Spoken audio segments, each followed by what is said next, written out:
Dabartinės centrinės valdžios menka kompetencija ir negebėjimas civilizuotai ir tinkamai organizuoti veiklą jau tampa problema visiems ir miestams, ir bendruomenėms, ir gyventojams, ir pačioms institucijoms. Teisingumo ministerijos planas beveik slaptai steigti pusiaukelės namus ir Kauno regiono probacijos tarnyba Pakaunėje virto tikrų skandalų. Labiausiai žmonės pribloškė visiškas centrinės valdžios nesiskaitimas su jais, net nesiteikė informuoti. Sužinojom spalio 10 dieną iš viešosios erdvės apie šitus kalėjimų tarnybos planus. Nesitarė nei su seniūnija, nei su gyventojais, visiems tokia priešlaikinė kalėdinė dovanėlė.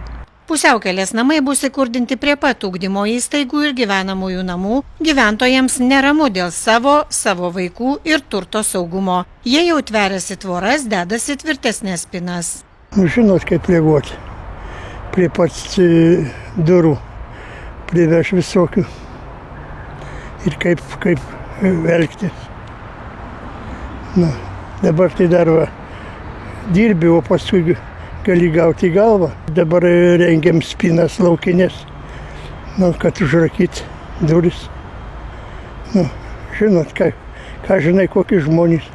Šunys loja, o karavanas eina, gyventojai protestuoja, o Dobrovolskai pavaldi tarnyba jau sudarinėja sutartį su būsimais kalėjimo darbuotojais.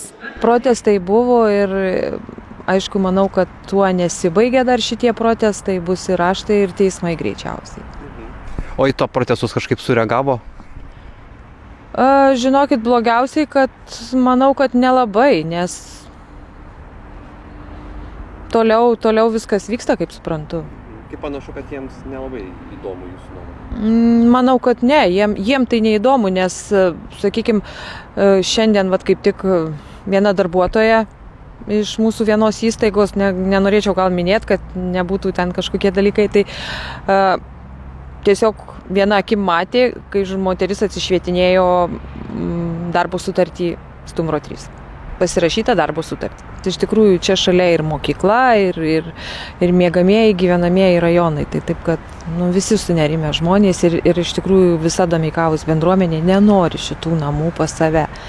Tai neįsivaizduoju, kaip bus įgyvendinta projekto esmė integruoti žmonės iš įkalinimo įstaigos į bendruomenę, jeigu bendruomenė jų nepriima.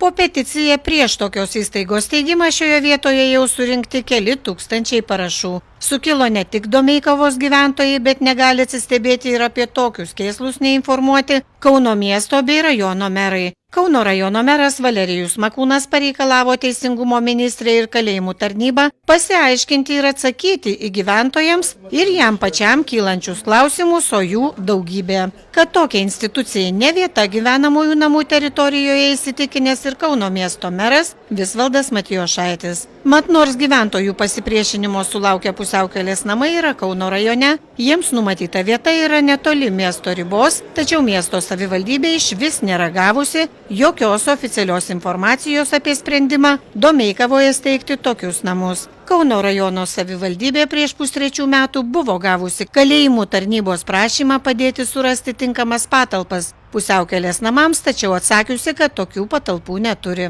Tuomet patalpas, kuriuose numatyti pusiaukelės namai, projekto organizatoriai įsigijo iš privačių asmenų. Buvo pastatas apgyvendinimo paslaugas teikiantis. Šiuo metu jisai yra parduotas Lietuvos Respublikai ir patikėjimo teise perduotas valdyti kalėjimų tarnybai. Kiek žinau, tai viešoje erdvėje jau yra, kad jie pasiskelbė konkursą remonto darbam pirkti.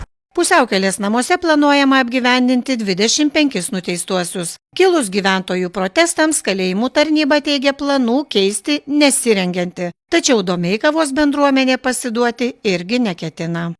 Nebus. Nebus į šitą pastatą. Ar padegs, ar susprogdins.